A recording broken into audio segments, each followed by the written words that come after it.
Que alegria iniciar mais uma série tão empolgante, tão inspiradora como essa. Meu coração se alegra demais em saber, assim como a gente tem orado também por todos, em saber que o tempo de série é um tempo tão gostoso de busca a Deus, e porque a gente busca a Deus também é um tempo de resposta do Senhor.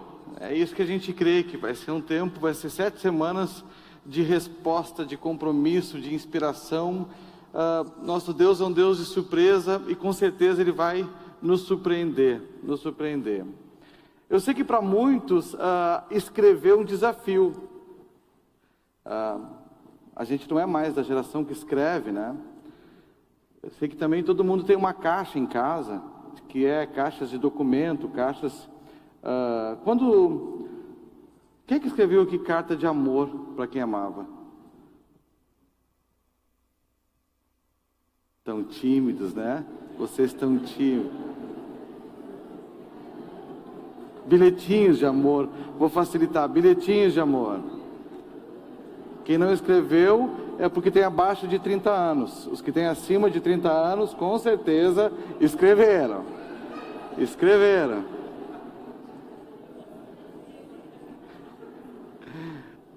Escrever uma carta, um bilhete, também é um sintoma de quando a gente está apaixonado. De vez em quando eu cato as caixas lá de casa, né? E uma das épocas que eu mais escrevi na minha vida foi quando eu deixei o Brasil e a minha esposa ficou aqui com a minha filha. E eu fui embora e eu falei, eu vou ajeitar as coisas pro lado de lá e depois tu vai. Quanto tempo eu tinha calculado? 3 meses, no máximo. Só que as coisas foram dando certo e demorou 7 meses. Até que eu visse a minha esposa novamente e a minha filha. E de vez em quando eu dou uma catada naquela caixa e eu consigo perceber a quantidade de coisa que eu escrevi. Para minha esposa, para minha mãe, para o meu pai, enfim, até para minha filha. Para manter, de alguma forma, o amor vivo. Porque a carta naquela época parece que eu estou muito velho, mas há 15 anos atrás, era uma forma de eu dizer para ele assim, eu estou vivo aqui, apesar da gente estar 13 mil quilômetros de distância, eu estou vivo. E aí a pergunta que eu faço, por que não escrever uma carta para Deus, né? Algo íntimo, porque também aquece a nossa relação com Deus. A oração, ela sai rápido dos nossos lábios, uma carta não. Uma carta não. Ainda mais quando a gente escreve uma carta, não tem o corretivo, né? Antigamente tinha até aquela tintinha branca, é o corretivo. Então a gente precisa, na verdade, pensar, olhar para dentro do coração da gente para poder expressar. Então todos aqueles que ainda não tiveram essa oportunidade, a gente fez 700 cartas e foram todas. Hoje chegou mais 250. Então, aí a gente tem algumas cartas. Escreva a sua. Homens, tire esse tempinho, escreva a tua carta para Deus. A gente vê que o salmista, o rei Davi, ele conseguiu tirar um tempo para escrever quantas cartas para Deus. E quantas que ficaram e nos inspiram até hoje. Então, vamos deixar um pouquinho de ser durões. Eu não vou escrever, eu sou um homem feito, maduro, não vou escrever uma carta. Vamos deixar de lado, vamos aprender a se desarmar diante de Deus. É tão bom quando a gente aprende a se desarmar diante de Deus. Ele diz assim, deixa eu colocar a minha sensibilidade também para fora, para expressar um pouco o que eu sinto por Deus através de uma carta quente.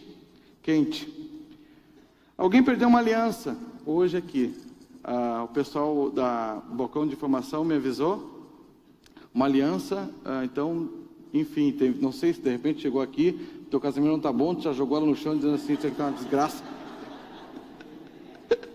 Mas tu fez isso, eu também quero dizer, a gente achou a aliança, algum sinal é para te cuidar, né? Então, por favor, e outra, se tu falar que é tu, tem que também entrar no teu dedinho, não vai dizer é minha, porque é de ouro, entendeu? E levar a aliança de outro para casa. Então, tem uma aliança lá atrás. Vamos abrir as nossas Bíblias Salmos.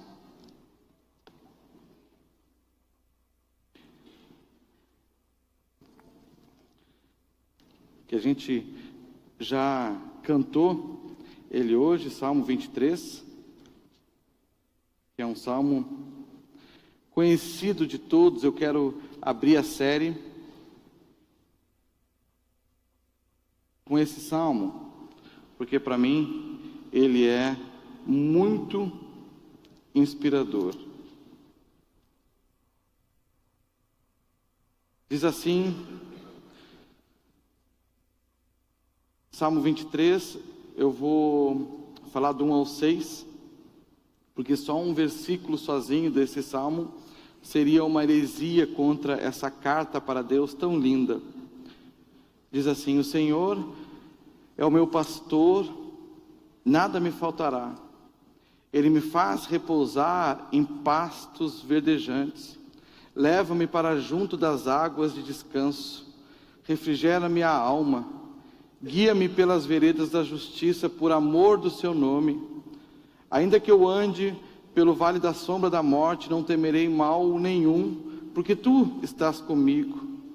O teu bordão, o teu cajado me consolam. Prepara-me uma mesa na presença dos meus adversários.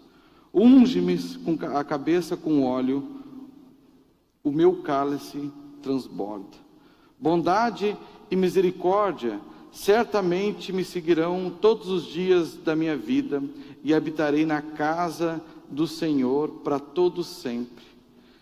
É tão linda essa carta para Deus, saber que um homem, 580 anos antes de Cristo, antes de Jesus visitar, já um homem com temor a Deus.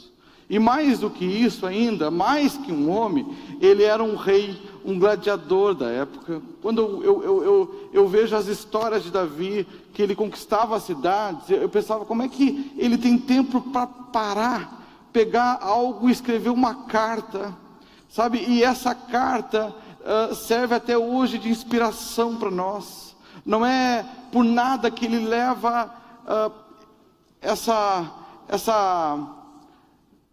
não é um apelido, mas essa marca do homem segundo o coração de Deus. Não é por nada, porque alguém que consiga fazer isso na correria da vida, em tempo de conquista, parar e escrever algo assim. Eu fico imaginando o dia que ele pegou aquela pena e abriu o papel e escreveu exatamente isso: o Senhor é o meu pastor. Fico imaginando essa cena. O rei, eu não sei qual foi, na verdade, o que aconteceu a ponto que ele pudesse escrever o que ele escreveu.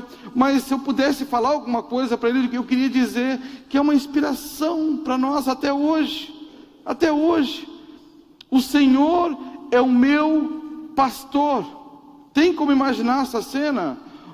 Um homem que olha para a sua vida, ele consegue olhar para o retrovisor da sua vida. Um homem grande, um rei, que Jesus viria pela linhagem dele, e ele consegue se expressar dessa maneira. O mais lindo para mim é a forma como ele se coloca. Eu faço uma pergunta: como é que um rei se coloca assim diante de Deus? Como é que um rei pode se colocar abaixo de alguém que é um líder, alguém que está em uma posição máxima? E ele se coloca como ovelha. E a ovelha não é, na verdade, um bicho inteligente, né? A gente não vê a ovelha, por exemplo, num circo de malabarismo, ou enfim, nesses grandes parques, onde as baleias jogam bola, elefante toca bola. A ovelha nunca aparece em lugares assim, porque a ovelha não é considerada um bicho inteligente. Mas ele, como rei, se coloca exatamente nessa posição. O Senhor é o meu pastor. Olha como a nossa alma grita diante do Senhor. O Senhor é o meu pastor. É isso que ele escreve de uma maneira tão linda. E o que quer dizer isso? Quando a gente diz o Senhor é o meu pastor, a gente está dizendo assim: eu preciso ser cuidado, eu preciso de alimento, eu preciso de alguma forma, ser protegido, ou me sentir protegido. Eu preciso também ser tosqueado. Alguém precisa tirar a minha pele suja, para que a nova possa crescer. Eu preciso de uma voz, e é bom que eu me sinta como ovelha, porque eu reconheço que eu necessito um pastor. É assim que o rei Davi se coloca, quando ele começa escrevendo essa carta para Deus: o Senhor é o meu pastor. Olha a humildade que ele desce, e aonde ele se coloca diante de Deus. Não importa teu fracasso, não importa o teu sucesso, se tu conquistou coisas, se tu não conquistou, a idade, tem hora que não importa. O que a gente precisa saber é que existe alguém maior que nós.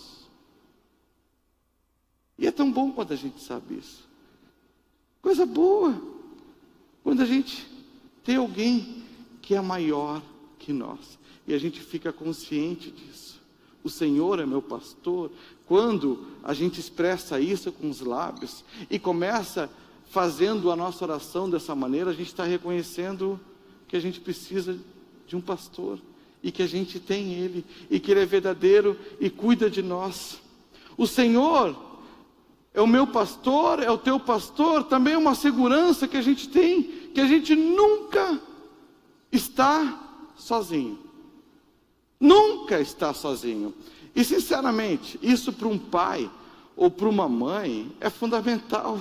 Ainda mais depois que que os nossos filhos crescem e vão embora dos nossos lares, porque enquanto eles estão debaixo da nossa casinha, aonde a gente pode com um grito fazer com que eles se acalmem e respeitem a nossa voz, é uma coisa, mas depois que eles crescem, que a tua voz não chega mais até eles, que a tua mão não chega mais até eles, aí tu conta com quem?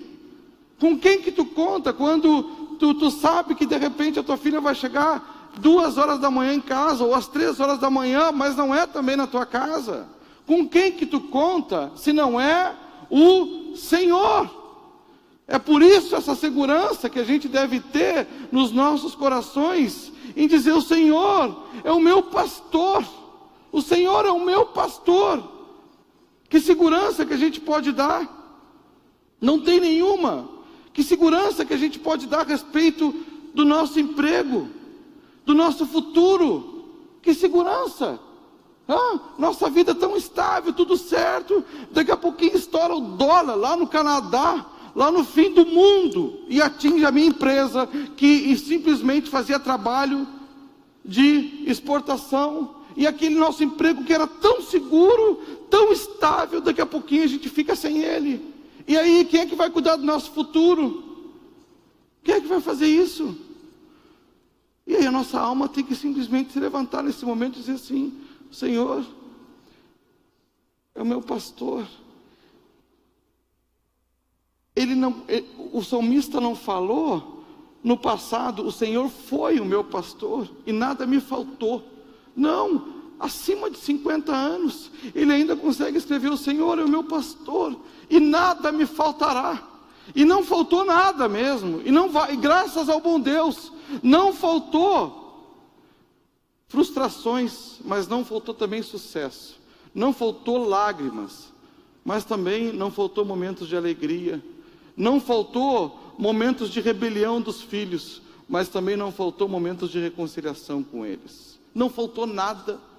Só uma pessoa acima de 50 anos que viveu uma experiência com o Senhor podia escrever algo de uma tão grandioso que nos atingisse até hoje.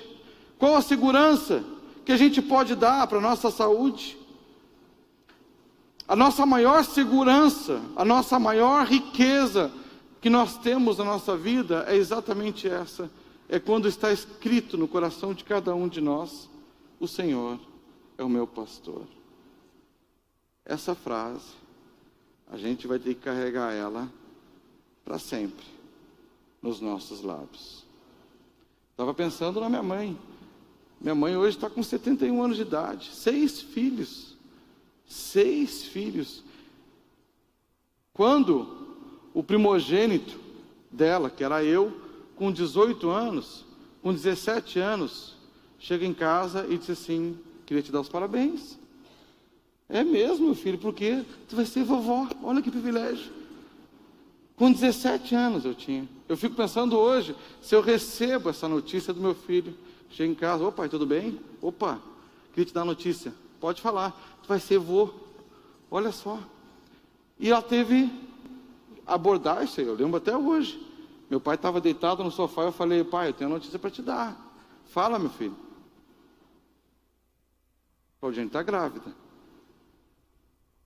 Ele olhar assim, tipo assim, não sei o que falar para ti agora. Aí eu desci no porão, minha mãe estava lavando roupa.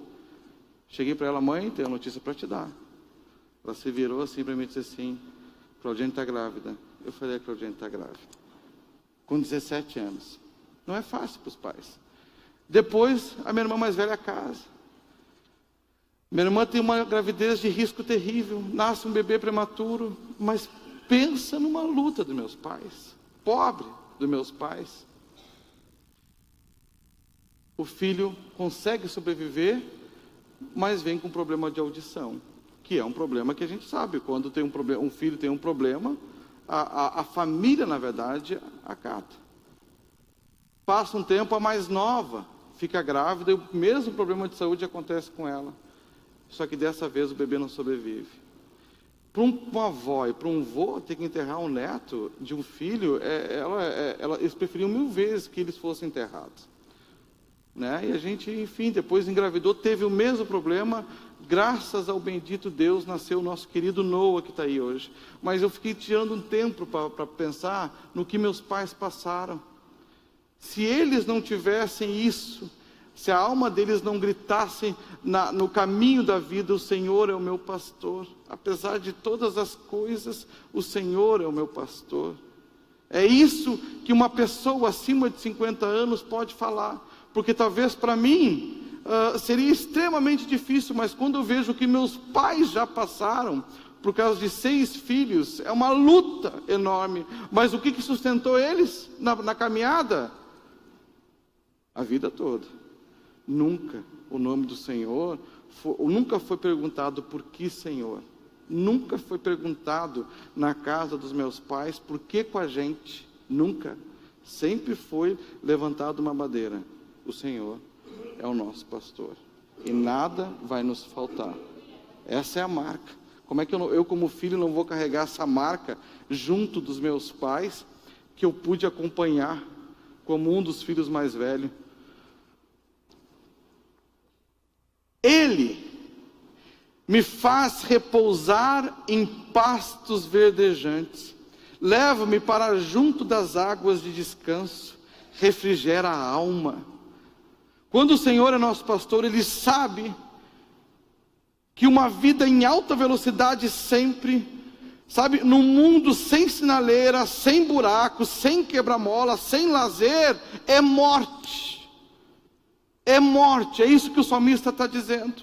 Ele me faz repousar em pastos verdejantes.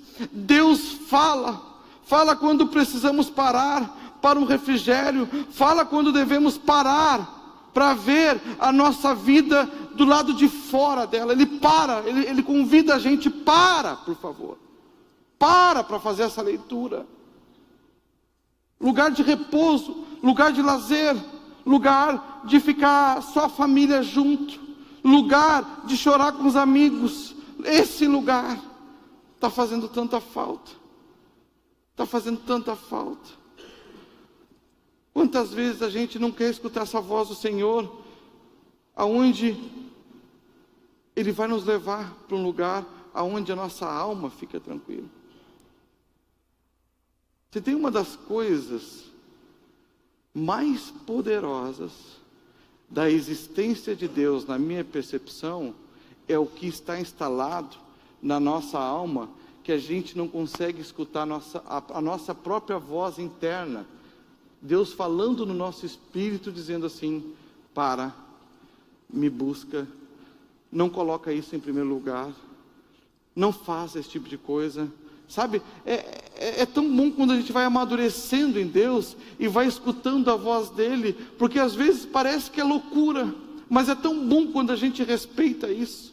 É tão bom. Sabe, na antiguidade, as pessoas, elas valorizavam demais o sonho. Um sonho, na antiguidade, era a voz de Deus. Hoje, a gente simplesmente tem sonhos e não dá bola nenhuma. Eu vou contar uma experiência que eu tive na minha vida. Certa vez, a minha filha e mais um grupo de teatro ia fazer um evangelismo fora da minha cidade, enfim, que eu morava. E eu simplesmente tive um sonho. No meu sonho eu tinha acordado e tinha abrido o jornal e vi a capa da minha filha num acidente de carro. Ela e a amiga, tinha mais gente, mas os dois estavam mortos. Era uma casa, sabe, essa que fala da morte das pessoas, que a gente vê todos os dias. Eu orei e fui dormir de novo. Dentro do meu sonho, de novo veio um sonho e uma voz dentro dizia assim: tu precisa levar a sério o que eu estou te falando. Aí eu me acordei do meu sonho e desci as escadas e a minha filha estava na sala. Quando eu cheguei na sala, a camisa que ela estava no jornal era a camisa que ela estava. Olha só que loucura isso. E eu falei: acabou, ninguém vai viajar aqui. Mas eu estava num temor de Deus, assim, que eu chegava a me arrepiar. Dizia assim: eu não vou brincar com a voz de Deus falando no meu espírito. Não vou brincar com uma forma que Deus queira se comunicar com a gente. Que hoje ainda escrevi algo sobre exatamente essa questão que Deus não usa a voz, mas Ele se comunica com a gente o tempo todo. Eu ainda escrevi hoje sobre isso, quando a água do Guaíba foi recuada 12 quilômetros, se eu não me engano, e apareceram mais 30 toneladas de lixo, foi o que conseguiram tirar do Guaíba.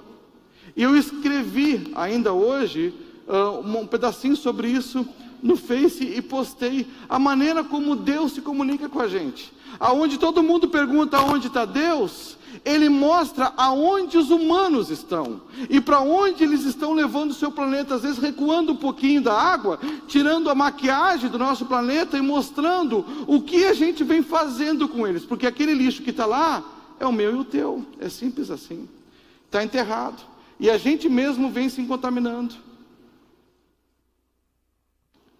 E a gente precisa reaprender a escutar de novo esse senso moral instalado dentro do nosso ser. Coisa boa, Ele me faz repousar em pastos verdejantes, no auge de todas as minhas dificuldades, no auge delas. Alguém pôde botar a mão sobre mim e abençoar a minha vida. Dizer assim: eu quero orar por ti. Quero orar por ti. De alguma forma, aquilo também nos leva para um lugar de calma e tranquilidade, aonde de novo a nossa alma devagarzinho vai procurando um lugar para se restabelecer, para que possamos, enfim, enfrentar as dificuldades que a gente enfrenta na vida diariamente. Ainda que eu ande pelo vale da sombra da morte, não temerei mal nenhum, porque tu estás comigo. Davi está nos ensinando que a vida não é feita de momentos bons. Existe tempo que são escuros, existe tempo que são bem escuros, e ele fala que existe também trevas. Jesus deixou bem claro sobre o dia mau, que viria sobre todos. Viria sobre todos. E Davi não esconde isso, os dias maus que ele teve. O salmista nos ensina que a gente ainda não está no céu. A gente não chegou lá ainda.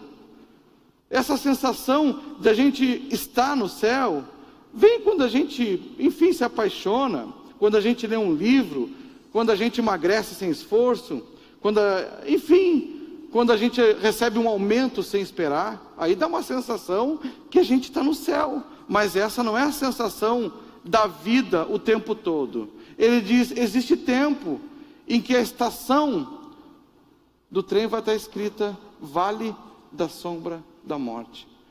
Ninguém quer passar por isso. E coisa boa quando Deus, de alguma forma maravilhosa, nos cuida e nos protege. por outra verdade.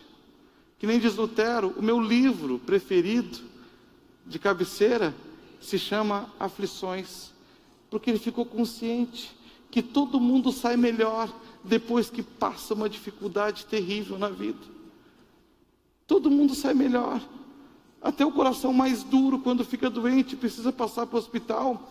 Quantos irmãos machos,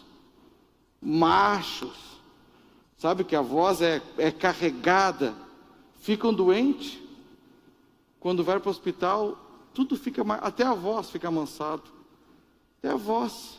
Por quê? Porque a vida nos proporciona essas coisas, para que a gente possa amadurecer, às vezes entender o outro, ser um pouquinho mais humano, que é o que acontece na maioria das vezes. A gente fica mais humano, o nosso coração fica mais rico em compaixão, quando a gente passa por essa estação, chamado Vale da Sombra da Morte. E talvez tenha alguns aqui que estão passando exatamente esse momento na vida, cheio de dificuldade. Diz assim, hoje mesmo, lendo uma história tão triste de uma empreendedora que se matou em Canoas, jovem, cheia de talentos, bonita, recém-casada, de alguma forma entrou numa depressão e simplesmente se matou. Ou seja, o Vale da Sombra da Morte é uma estação difícil de passar, mas ela também passa. Foi por isso que o salmista escreveu, ainda que eu ande pelo Vale da Sombra da Morte, não temerei mal nenhum, porque tu estás comigo. Tiago 1, 2 e 4, Tiago capítulo 1, 2 a 4, diz assim, meus irmãos, tende grande gozo quando cairdes em várias tentações, sabendo que a prova da vossa fé opera a paciência. Tenha, porém, a paciência a sua obra perfeita, para que sejais perfeitos e completos, sem faltar coisa alguma. O que não dá para ir para o Vale da Sombra da Morte, como se a gente estivesse indo para a praia. É isso que não dá. Porque no Vale da Sombra da Morte não tem brinquedo. Não tem brinquedo. É um lugar que a gente passa, mas que não é um lugar de brinquedo. Tem gente que está pegando guarda-sol, sunga e coisa e tal. E aí, para onde é que tu está indo, cara? Não, eu estou indo para o Vale da Sombra da Morte. Daí diz, não dá. A gente tem que aprender a viver as estações que a vida também nos proporciona. É tempo de guerra com os filhos? Então eu vou guerrar essa guerra. É tempo de abrir o meu negócio? Então eu vou guerrar essa guerra. É tempo de eu colocar o meu ministério em dia, porque eu também me sinto devedor daquilo que Deus fez por mim, então a gente tem que aprender a guerrear essa guerra. É o meu casamento, então eu preciso aprender a guerrear essa guerra. Sabe, não dá. Eu estou vendo, a próxima placa é o divórcio, e eu não quero o divórcio, então a gente precisa aprender a guerrear a guerra que a vida nos proporciona nesse momento, com todas as forças que a gente tem. É isso que um salmista, com mais de 50 anos, tirando um tempo para escrever uma carta para Deus, escreve. Esse é o meu momento, e que vale que o rei Davi passou.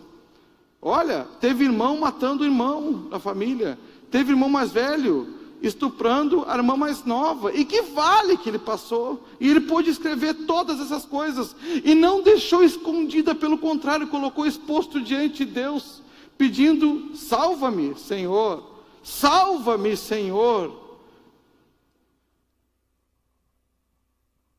Não dá, tem hora que não dá para dizer assim, eu vou brincar nesse momento, que a vida está me proporcionando algo, eu vou brincar. É uma das sensações que eu tenho, aonde a gente fica mais insatisfeitos e confusos, quando a vida nos proporciona um momento e a gente quer viver outro. É isso que o Senhor Jesus quis falar naquela passagem linda. Ele disse, não dá para entender essa geração, ela ficou impossível, na verdade, de agradar. Eu enviei João Batista, disseram que tem demônio. Aí veio o Filho do Homem, chamaram de beberrão. Ou seja, aí ele diz assim, são como meninos sentados numa praça, tocaram flauta e não dançaram, teve lamentações e não choraram. Ele está dizendo exatamente que tem pessoas que quando a música toca para tocar flauta, é para dançar. E quando tem lamentações, é para chorar. Mas ele diz, não tem como essa geração, a gente agradar ela. Porque eles são como meninos, eles não crescem nunca. Tocaram flauta e não dançaram. Teve lamentações e não choraram. Ou seja, o problema da geração que Jesus estava abordando é essa.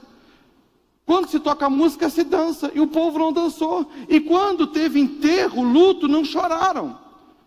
É muito ruim quando a gente não vive um luto da nossa vida. É muito ruim quando a gente não consegue viver o nosso presente, que a própria vida nos dá como um presente.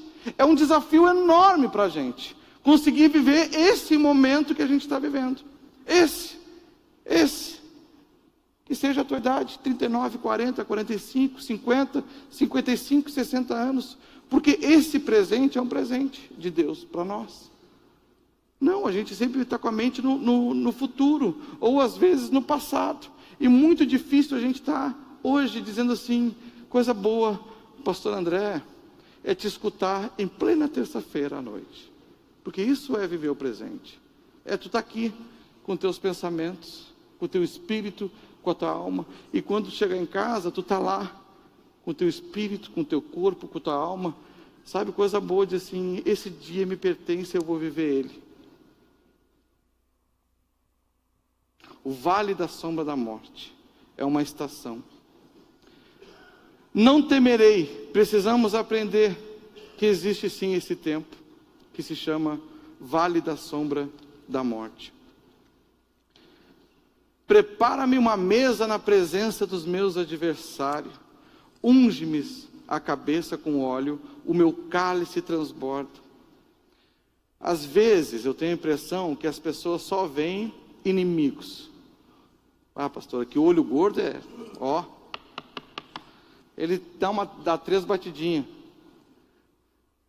Meu pai, eu lembro do meu pai, porque meu pai faz essas coisas, às vezes ele, enfim, gosta de brincar na praia, jogar um baralhinho que ele gosta muito, que é o pontinho, o nome do jogo que o papai... E quando ele está perdendo, ele vai lá, pega uma faca e crava o alho. Diz assim, agora tu vai perder. É uma brincadeira do meu velho, que eu morro de rir quando ele faz isso, porque daí ele está com muita raiva, né? E às vezes ele pega, tipo assim, eu estou concentrado, ele vem me dar um tapa na minha mão e diz assim, agora tu vai perder. Mas às vezes a gente tem muito isso. Prepara uma mesa na presença dos meus adversários, a gente só pensa no inimigo. Meu negócio não está dando certo porque é muito invejoso. É muito invejoso, pastor. Aí eu não consigo desenvolver, entendeu? Eu acabei de comprar uma porta nova para minha casa, mas eu já sinto, já é gente com ciúmes em toda a vila, passa e diz assim, a porta dele é nova. Como a gente está cheio dessas coisas. Sabe, cheio de inimigos, porque os nossos olhos também aprenderam a ver isso. E eu já dei esses 2 exemplos aqui, mas eu vou dar um só, que foi um rapaz que teve câncer, foi no médico, o médico disse que vai morrer em 3 meses, esse é o máximo. Ele morreu no 2º, aí abriram ele, e o câncer não tinha crescido 1 centímetro. Olha que loucura. Sabe o que matou ele? A palavra negativa. Quando diz assim, não adianta, dessa eu não escapo. Dessa eu vou quebrar. Dessa eu não vou conseguir me levantar. Sabe quando a palavra negativa entra em nós? Aí é perigoso. Aí é perigoso.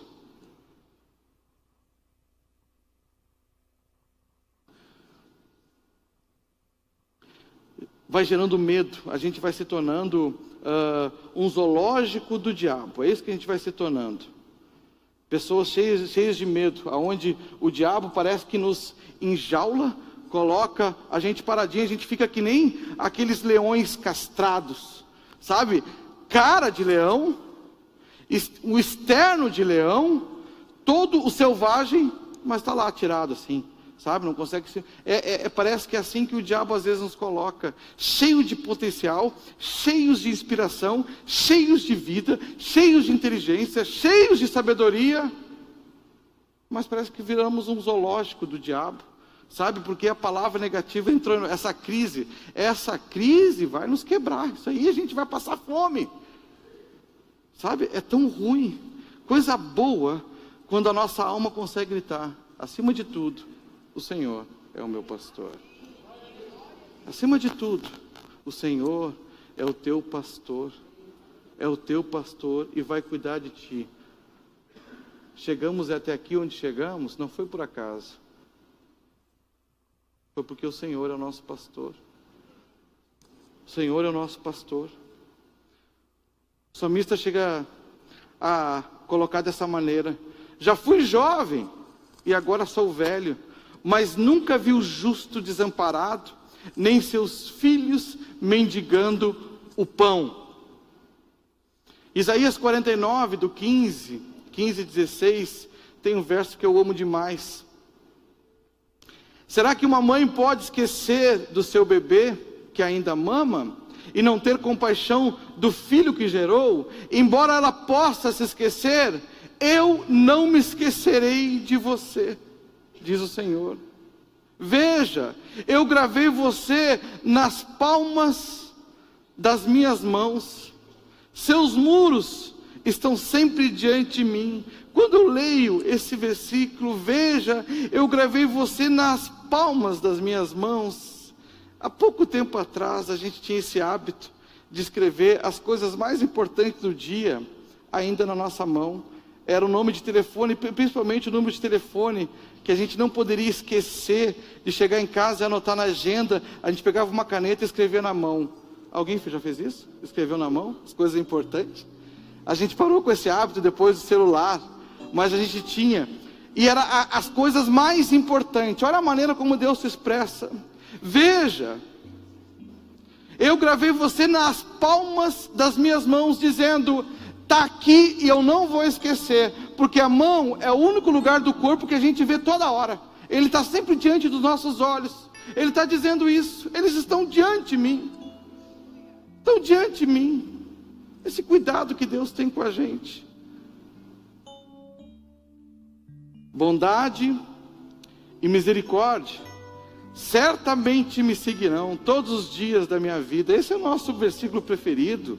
Bondade e misericórdia certamente me seguirão. Olha que coisa maravilhosa. Eu fico pensando em Davi escrevendo essa carta para Deus, como a conclusão da carta, dizendo: bondade e misericórdia certamente me seguirão todos os dias da minha vida. Alguém que tem experiência com Deus, que aprendeu a andar com Deus.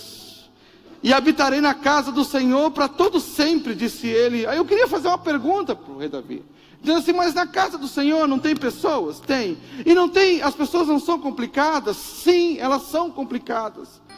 Porque todos nós somos complicados. Mas não fica frustrado, Davi, às vezes que as pessoas são complicadas? Eu podia escrever, às vezes até magoado. Todavia, ele escreveu: eu vou habitar na casa do Senhor. Todavia, eu habitarei na casa do meu Senhor, porque me aprendo, me inspiro, lugar de resposta, lugar de coração aberto, lugar de simplesmente estar desnudo na presença de Deus, assim como nós somos, sem maquiagem, sem nada, e ao mesmo tempo tão aceitos, tão aceitos. Esse é uma carta para Deus, que foi escrita há 2.500 anos atrás, que nos ensina algo fantástico. O Senhor é o teu pastor. O Senhor é o teu pastor. Quero orar nessa noite pela tua vida. Quero orar para que essa palavra, tu saia daqui hoje dizendo para ti mesmo: eu tenho um pastor que cuida de mim, que me tosqueia, que me ampara, que me ama, mas que me disciplina, que me corrige, mas também que me acalma. Eu tenho um pastor que está sempre comigo. Quero orar. Feche teus olhos. Quero orar diante de Deus.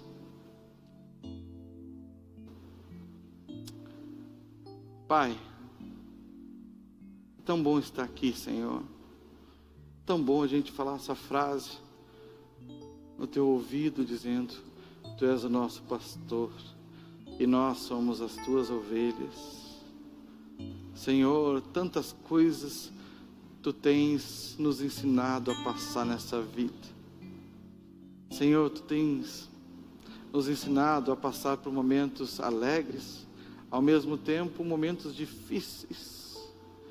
A gente não nasceu pronto, não nascemos sabendo tudo, e muitas vezes erramos, Senhor, sem querer errar, sem querer cometer erro algum. Quero colocar, Senhor, cada um que aqui está diante da Tua presença, cada um, Senhor, que possa ter essa intimidade e dizer: Senhor, Tu é o meu pastor, Tu é aquele que cuida de mim, é Tu com o Teu cajado me orienta pelo caminho certo. É Tu, Senhor, que quando fecha uma porta, fecha uma porteira para que lobo nenhum chegue perto de nós. É Tu, Senhor, que quando o pasto está verde, Tu diz: não come, que eu tenho coisa melhor, saudável, cuidado. Senhor, essa mão que chega até as nossas vidas e que de alguma forma nos abençoa, nos orienta, nos comunica, nos faz ser gente diante de Ti. Quero Te agradecer, Senhor, por todo o entendimento que cada um está tendo nesse tempo, de aprender de Ti, que é manso, é humilde de coração, é o verdadeiro pastor, aquele que com os olhos acalma, com a voz pacifica, nos ensinando, Senhor, que até as aflições da vida Tu nos ensina a termos paciência e sermos pessoas melhores. Quero Te pedir, Senhor, por cada coração que aqui está, que Tu conheces cada um de uma maneira individual, e que mais que ovelhas se tornaram Teus filhos, e eu me coloco diante, Senhor, da Tua presença, como um Deus vivo, que cuida de nós. Seja sempre o nosso bom pastor, em nome do Senhor Jesus.